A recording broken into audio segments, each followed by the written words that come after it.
Thank you, Nick. Good to see all of you. Looks like we got a great group, and I'm excited to talk about the concepts in my book. And I think you're going to be able to take these concepts immediately and start putting them into practice. And whether you realize it or not, you're going to deal with financial gurus as you lay out your recommendations with your clients. And so today we're going to talk about how we can debunk a lot of the falsities and falsehoods that we're routinely hearing from financial gurus, and that your clients and prospects are researching online. So I think this should be a great conversation and a lot of fun.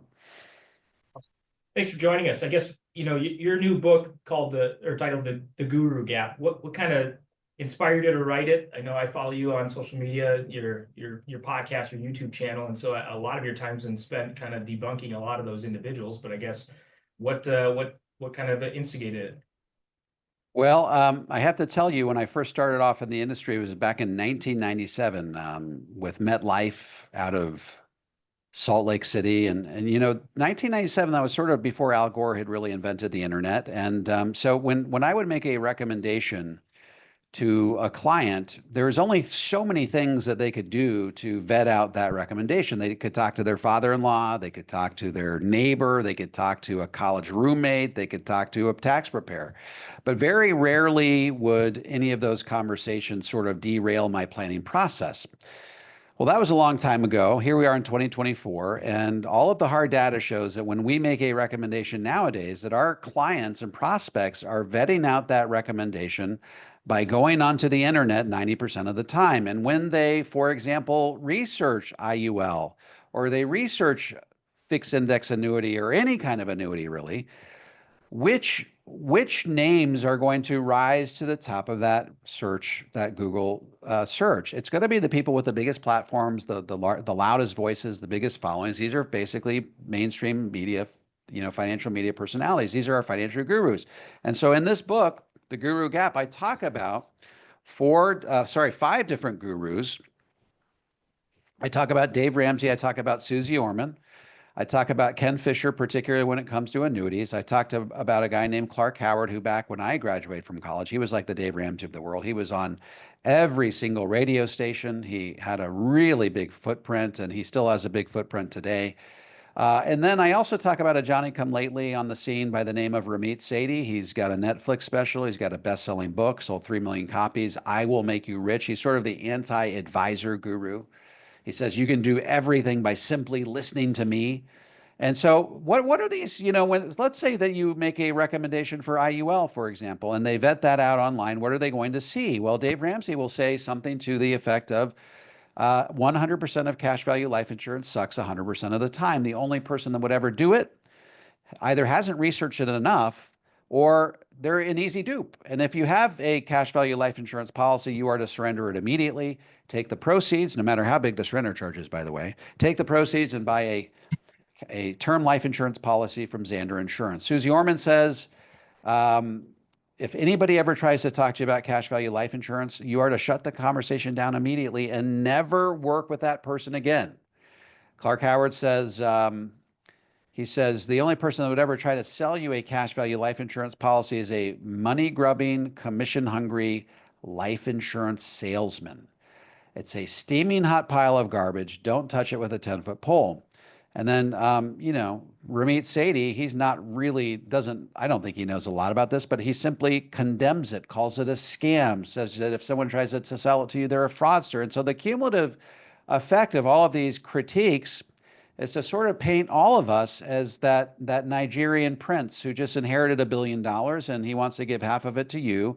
He just needs you to open up a bank account and deposit $10,000 as seed capital to sort of get the ball rolling. I mean, so how do you overcome this cumulative demonization of products that we know have mathematical backings for why we recommend them? And we'll get into some of that math today. But how do you, if you know that something is going to increase the likelihood that someone's money lasts as long as they do, yet you're constantly being vilified, not just the product, but you yourself as an advisor, you're being constantly vilified by these financial gurus.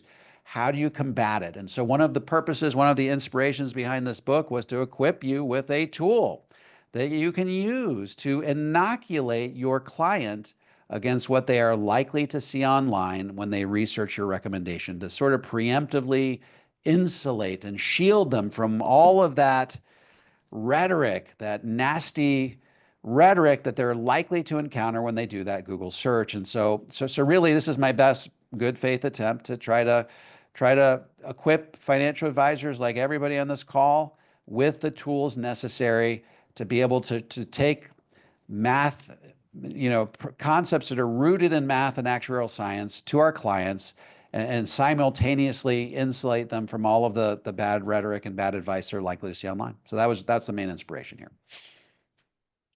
What are you So hoping? David, when you What are put a some book of like this out and you're kind of going after these big names in finance with actual data and stuff, what kind of pushback or comeback at you do they have, and do they use actual data when hitting you with that?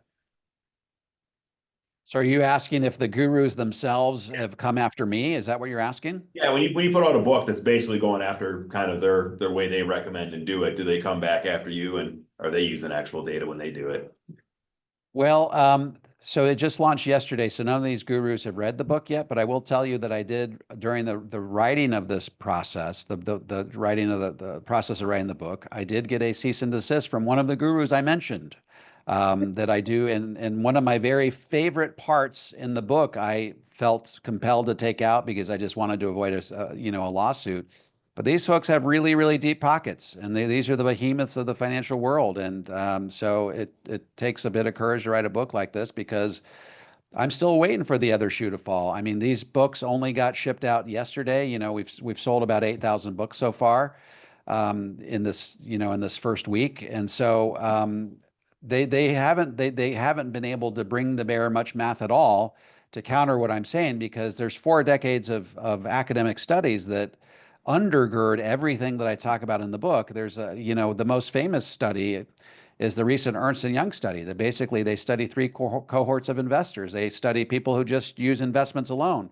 They study people who use investments and cash value life insurance. And then they study people who use investments, cash value life insurance, and annuities. And every cohort they studied, the people that used cash value life insurance and annuities as a supplement to their stock market investing, they had higher levels of income, higher success rates in terms of their money lasting through life expectancy, and they passed more money on to the next generation. So Tom Hegna has famously said there might be 50 different opinions on what type of retirement plan you should have, but there's only one mathematically best retirement plan.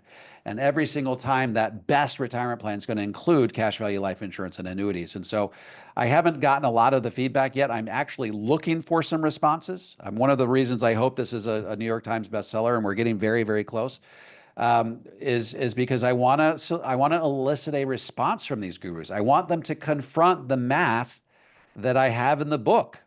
And I want to sort of strike that dialogue with the American public so that they recognize that there is a huge yawning chasm between what these gurus are recommending with their one-size-fits-all paint-by-the-number approach and what PhDs are recommending in those very same scenarios. And what the PhDs and what I recommend and what the gurus recommend, I mean, they couldn't be further apart from each other. And so that's the dialogue I'm really looking to engage the American public in. So what are some of the main, I guess, nuts and bolts that you're hoping some of your readers take out of this? Well, if you look at the cover of the book on the right side of your screen there, I think that tells a pretty good story there. So you on the left-hand side, you've got the investor. On the right-hand side, you've got that sort of that destination pin. And by the way, what is that destination pin? Well, survey after survey says that the number one concern that pre-retirees and retirees have is running out of money before they run out of life. They just want their money to last as long as they do. So that's the objective. The objective is to make sure their money lasts. And so the question is, what combination of strategies gives them the highest likelihood that their money is going to last? And basically, what that yawning chasm that you see there in between the investor and the destination pin, that represents the deficit in advice that's being distributed, that's being dispensed by financial gurus. And so really, The thesis of the book is that if you implement guru advice alone, I'm not talking about, hey, how do I get out of debt? I mean, that's Dave Ramsey's superpower. That's his sweet spot. He's very, very good. If you're making 50 and spending 60, that's exactly who you need to be talking to right about now. Dave Ramsey, Susie Orman, Clark Howard, these are great. These guys are great at that. Ramit Sethi's excellent at that. But if you're looking to wring the most efficiency out of your retirement savings, these are precisely not the people that you should be turning to right about now. And so the thesis of this book is you need a whole different level of advice to be able to bridge that advice gap that stands between you and an efficient retirement. And so really it's to open the eyes of the American public so that they recognize that these guys are great at getting you out of debt, but their advice will only take you so far until you hit this massive chasm. So the question is, how do you, once you have the $1 million, once you have the $2 million, how do you spend that money down in the most efficient way? And that's where the advice that I talk about in this book is really going to resonate with readers, because I talk about where gurus stop, Dave McKnight starts, and I give practical strategies that they can utilize to help dramatically increase the likelihood that their money is going to last through life expectancy.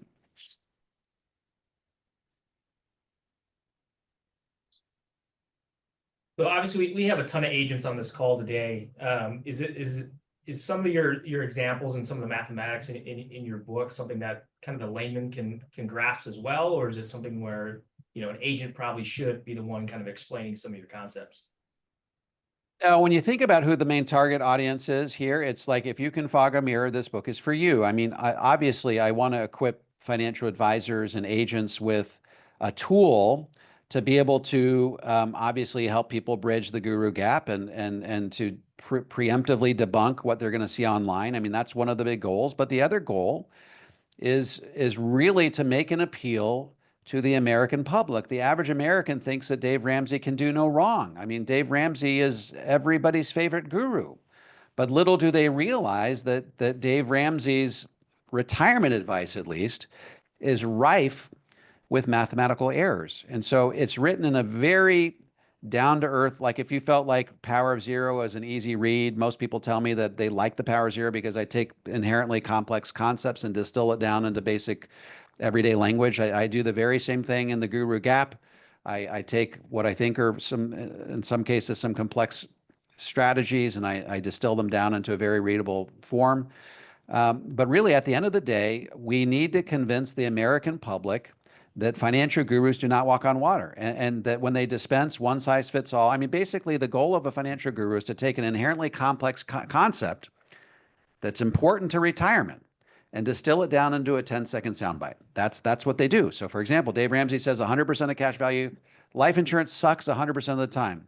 Case closed. Game over. I don't even need to say anything more about it, because you don't even need to talk about it. You don't even need to look into it. But if, for example, I went up to Dave Ramsey and I said, tell me about how the volatility buffer concept works when it comes to life insurance, he wouldn't have any clue what I'm talking about.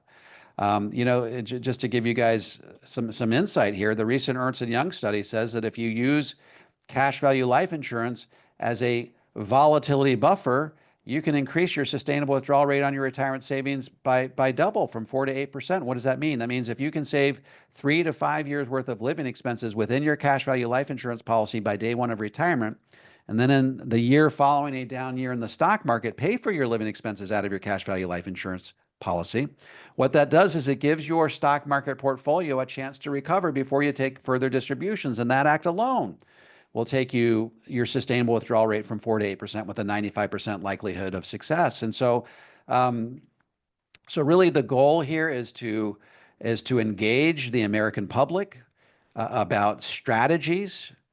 Financial gurus don't like cash value life insurance and annuities. And so as far as the financial gurus go, Americans don't believe that cash value life insurance or annuities should play a role in a balanced approach to tax-free retirement. And what we're saying is they're saying, look, gurus are not giving you the whole story.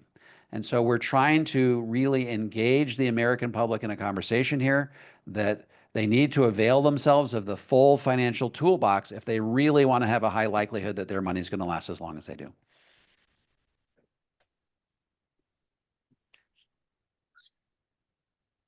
David, I've got a question. What advice would you give to an agent who has a client, has a lot of assets, but they have a separate financial advisor, and they're a little intimidated by talking about an IUL if they already have something, with an Edward Jones? What advice would you give to that agent?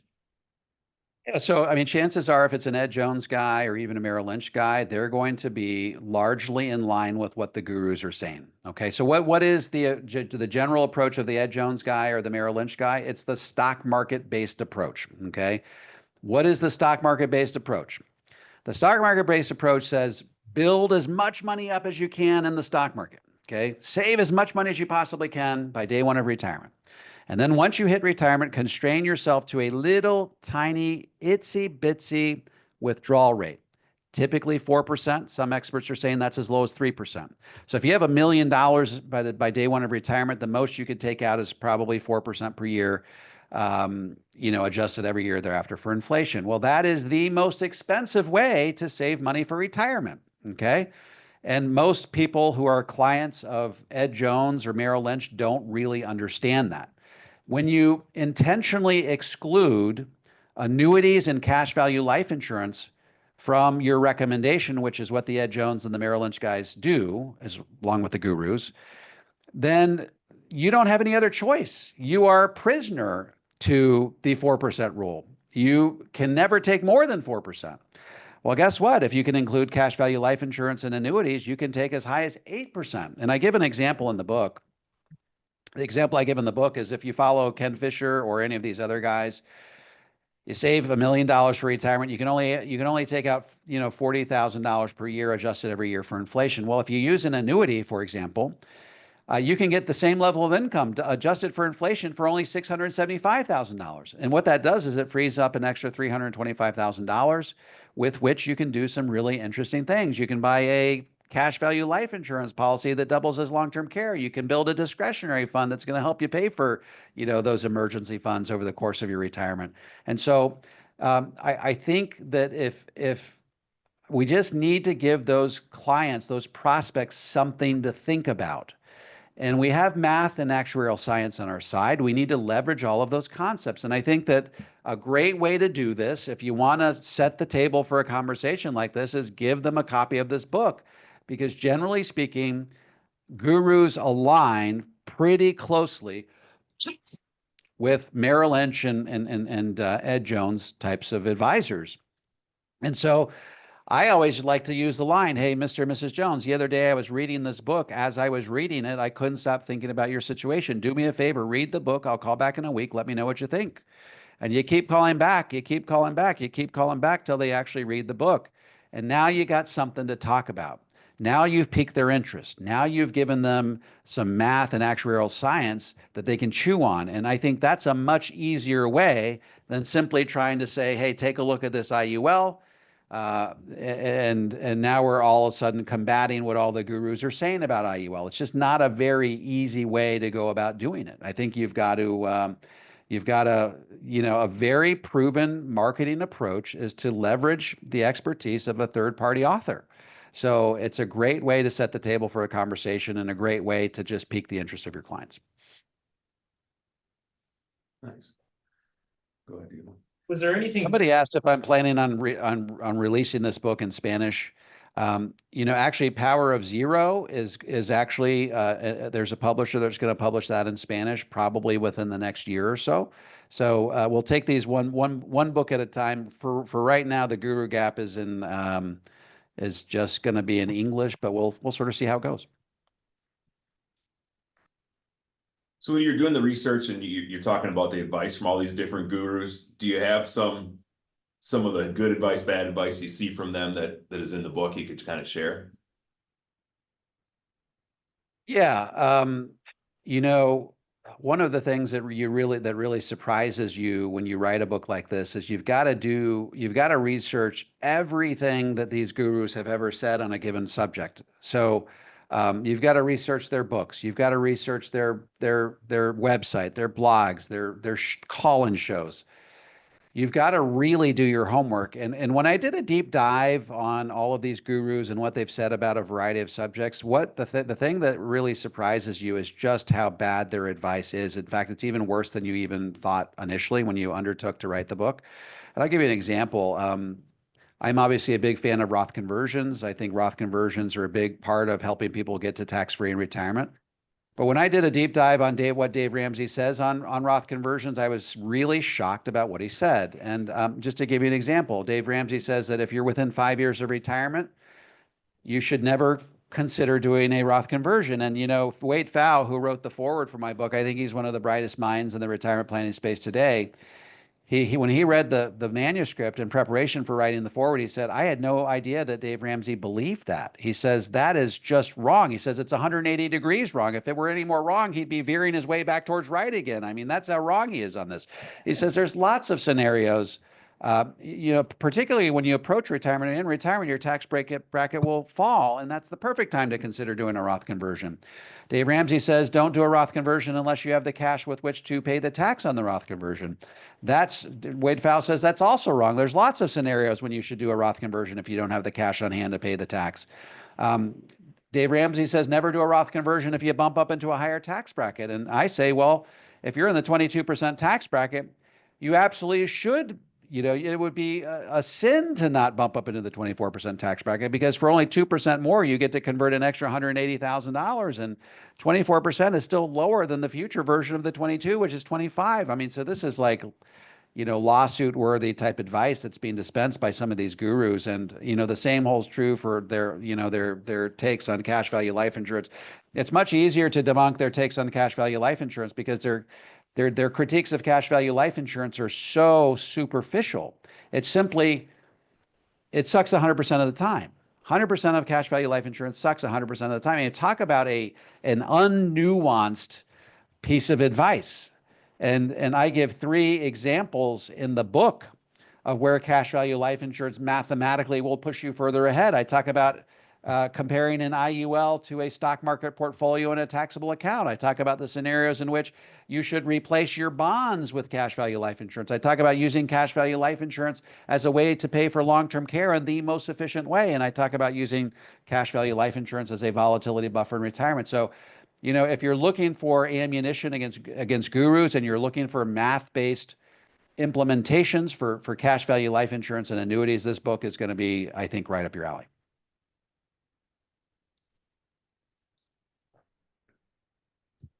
Is there any kind of new age thinking or concepts that you kind of break through in this book that you're excited for people to read?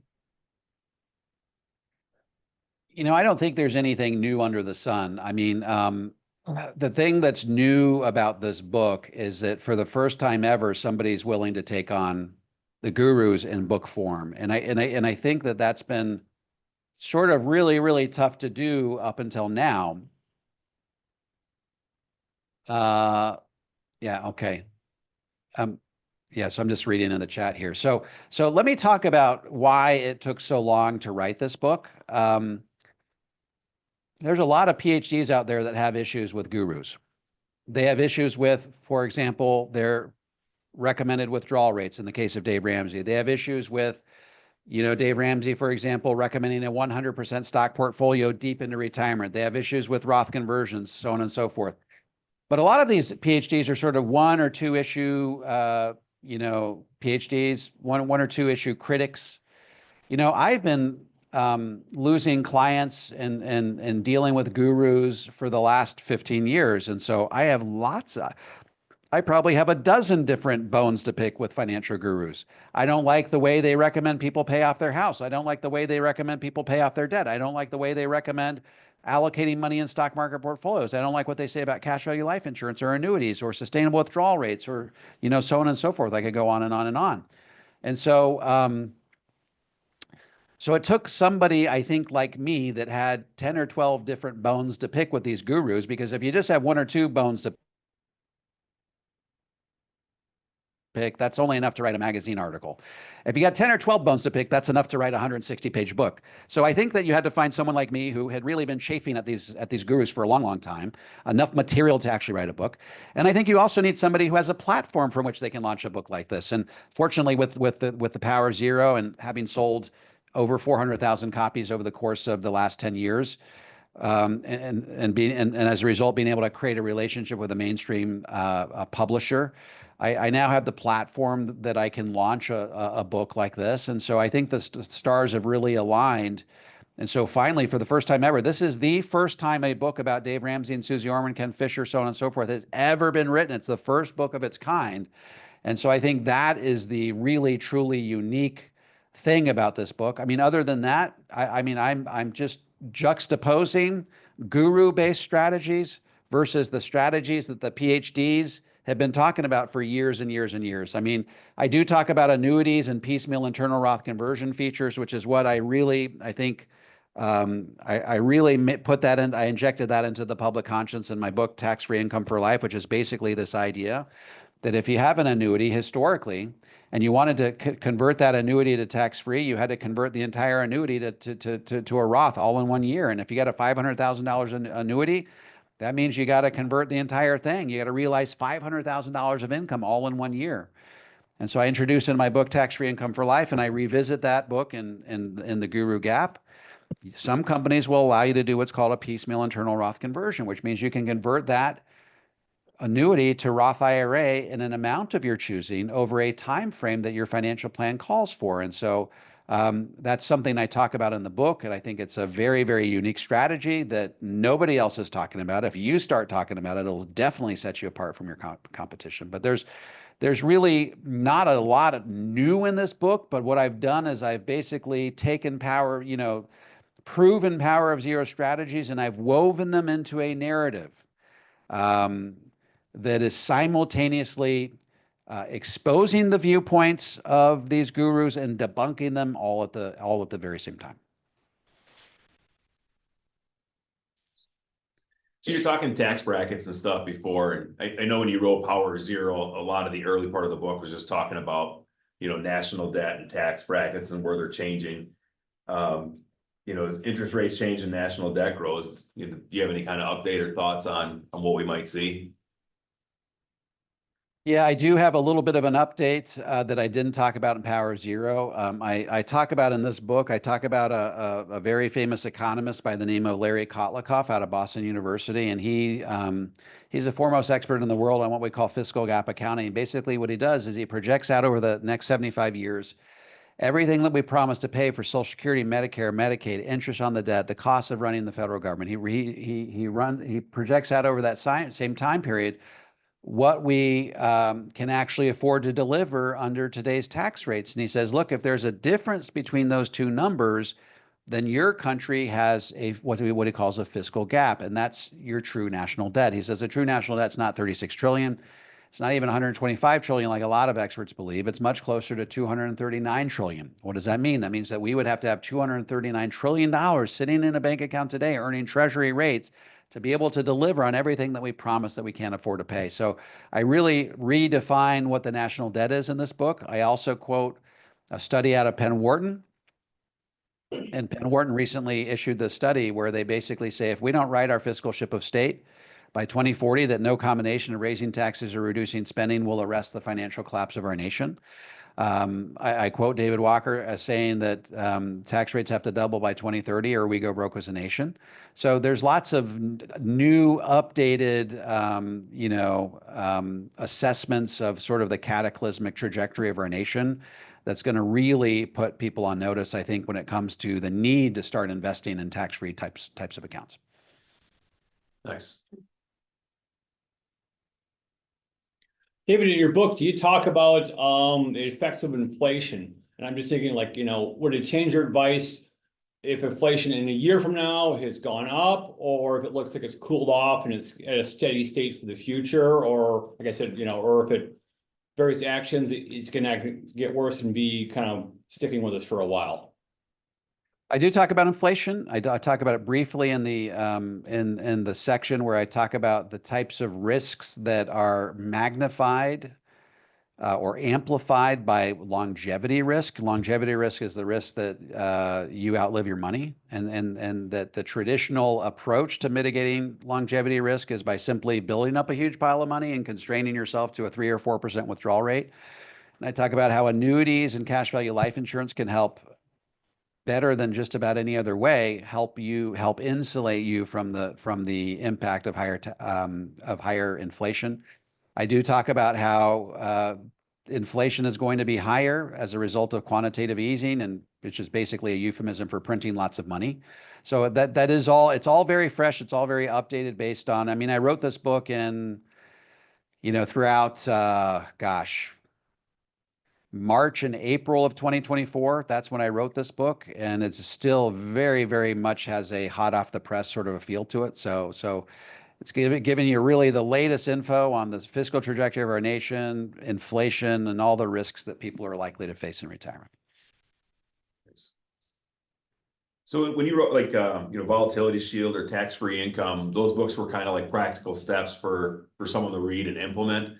Does this book have steps like this? Or is this more like educational against or education on the financial industry? Yeah, it does all of those things. I mean, you're not going to walk away from this book not having felt like you're educated, number one, on what gurus believe, and number one, why there's math-based strategies that undermine everything that they say. So it's definitely educational. But in chapters 5 and 6, I do a case study. I actually do 2 case studies. Chapter 5, I do a case study for someone who's building money towards retirement.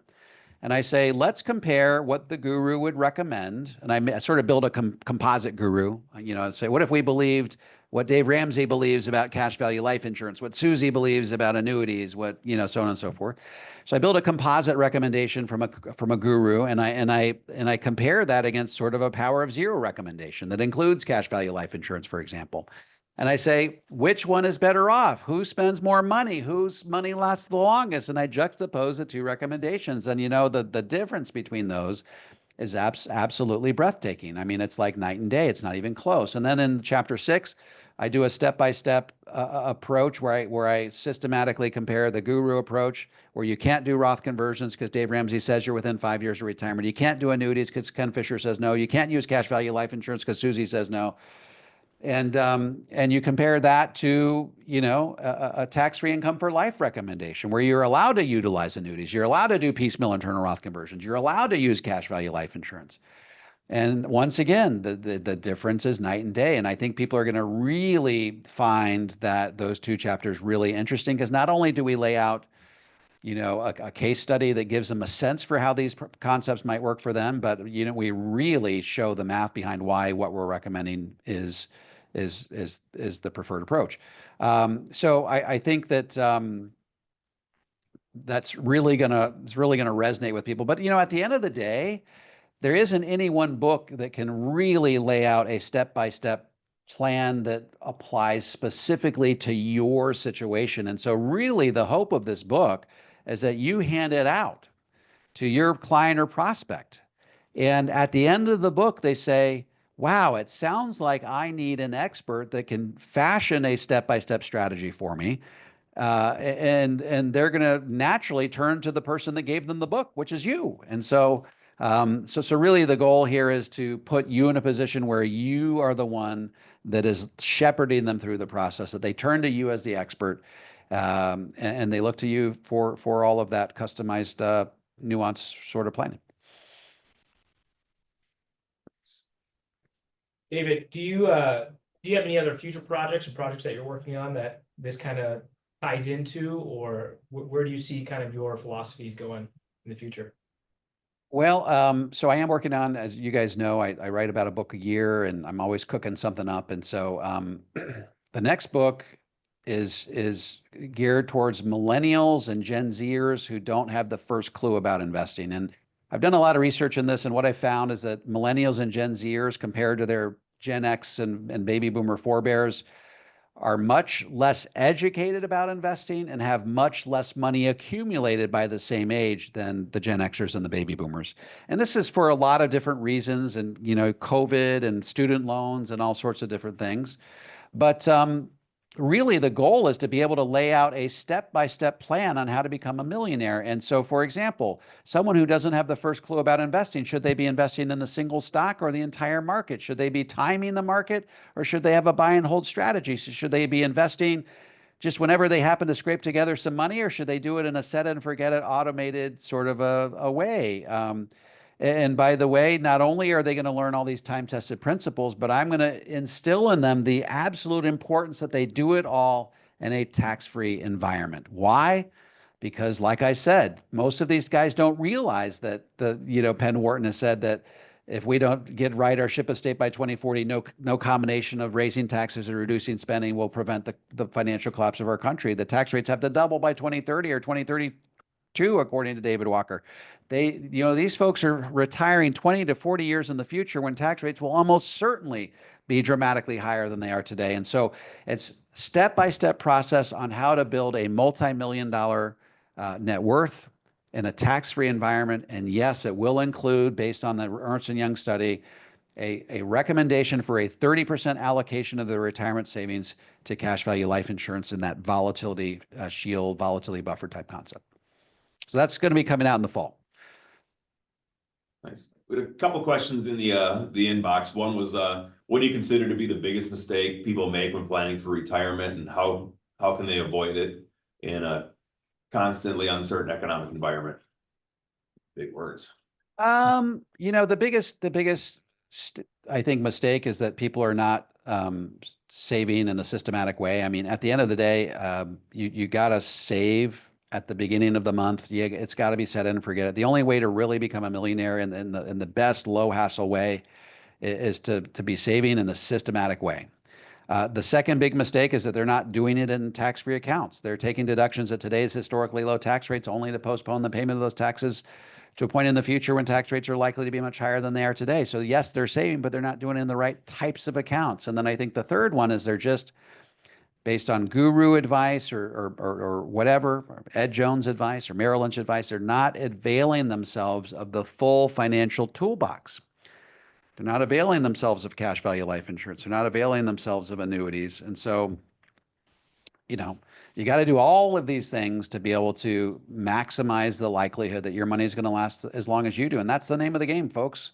What combination of strategies will maximize the likelihood that your money will last until you die? And nothing else matters, right? It's just whatever helps you accomplish that, that's what they need to do. And so those are, it's a multi-pronged answer. Natalie wanted to know, are you going to make a movie or documentary out of this one?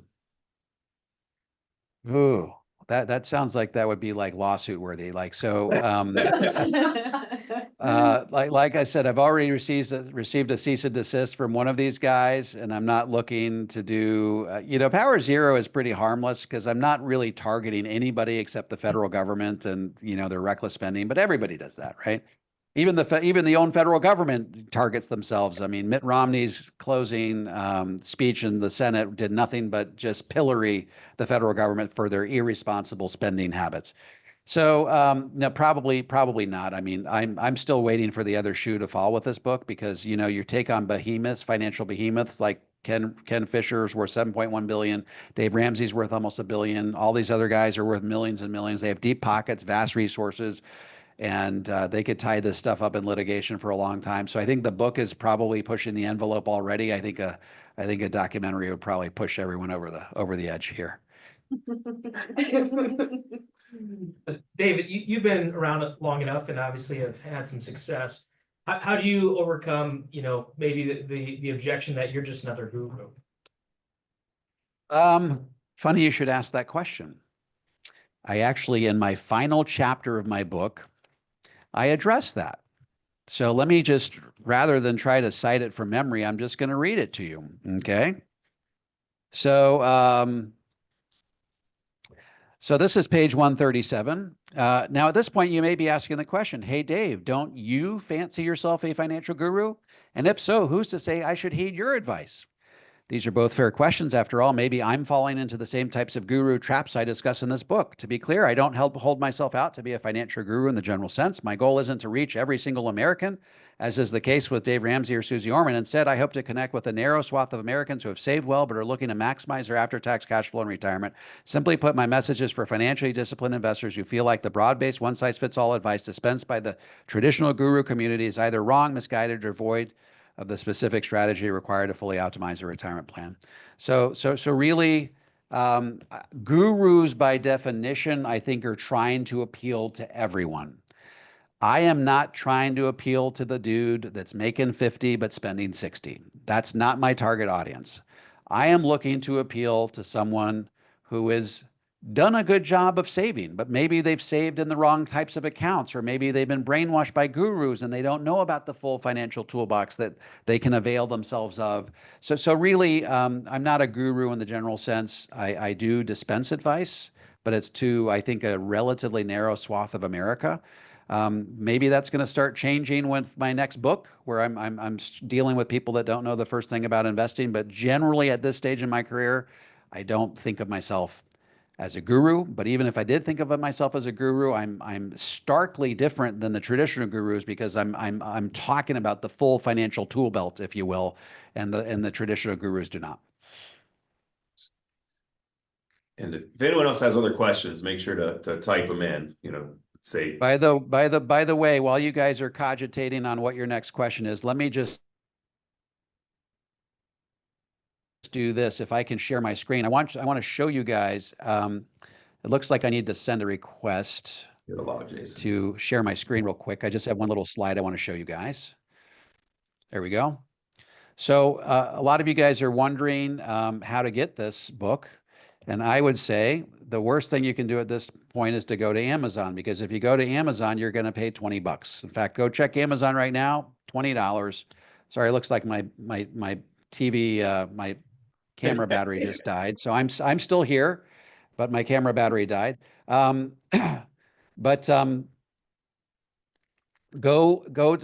to this link. You can scan it with your QR code, okay, on your phone. It'll take you to a link. And at the checkout, if you put in Guru Today Only, you will get $5 off per copy. So I'm actually paying this out of my own pocket, because I want you guys to buy as many copies as possible. I want this thing to be a New York Times bestseller. If ever there were a time in your life when you want to get the Guru Gap, you will never get it cheaper than you will today. This code is going away.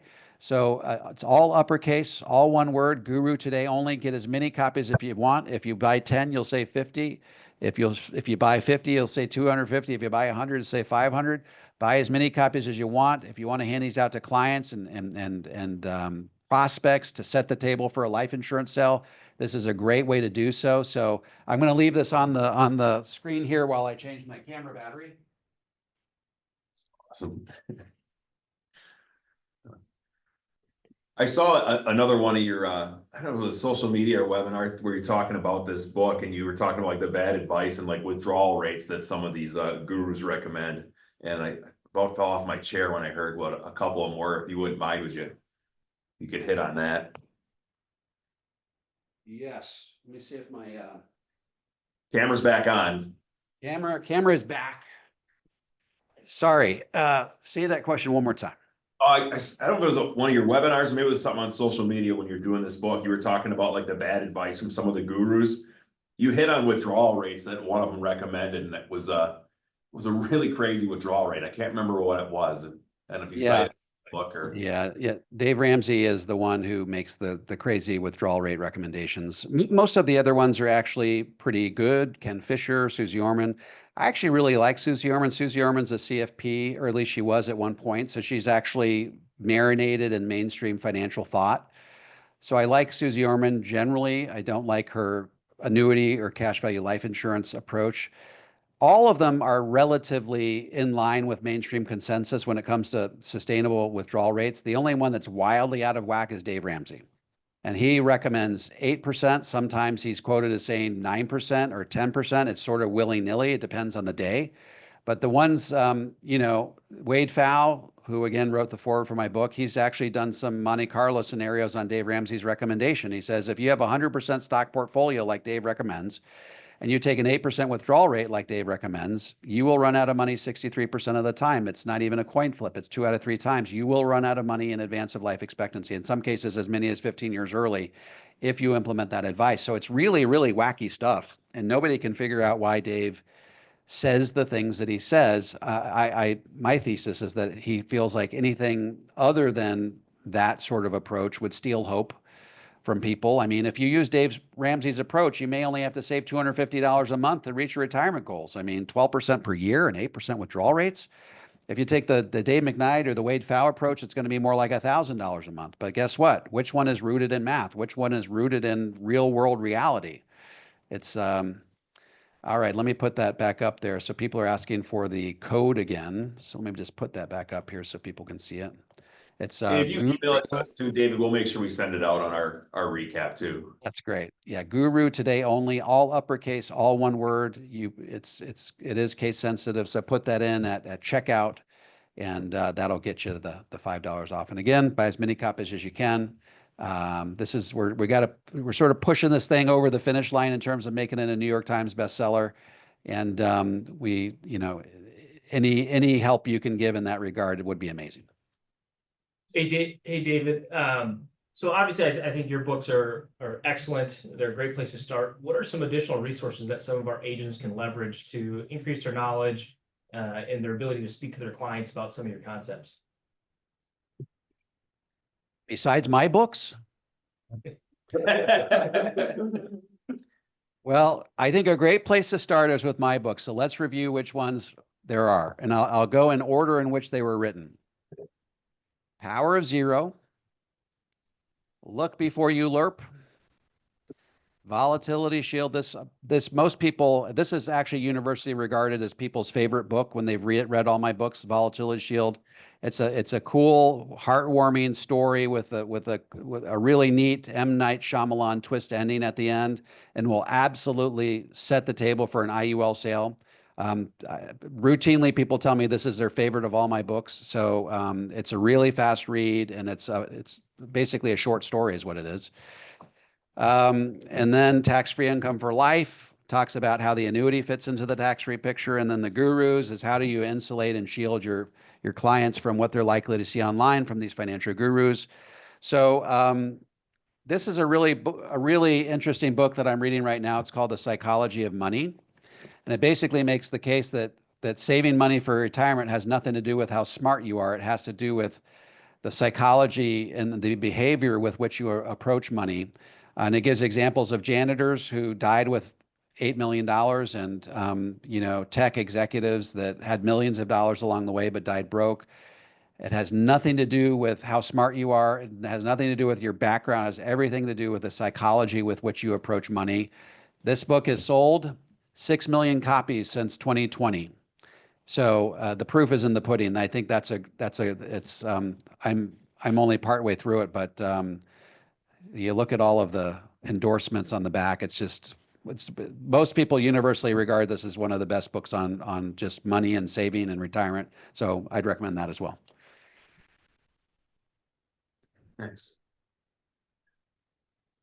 So David, appreciate the time and all the information and practical advice you give. Your books are great. We use them here. We use them during our training. We give them to clients, and I hope everyone else on this call, picks up a copy of it. And if you don't have a few copies of Power Zero sitting around, you should always have those on your shelf for client conversations.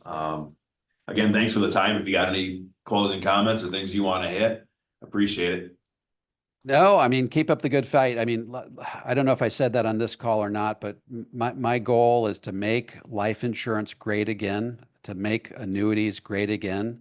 They've taken such a beating from, online gurus and social media, quote unquote, experts and TikTokers and things like that. I mean, it's really tough to labor in an environment where there's so much negativity out there.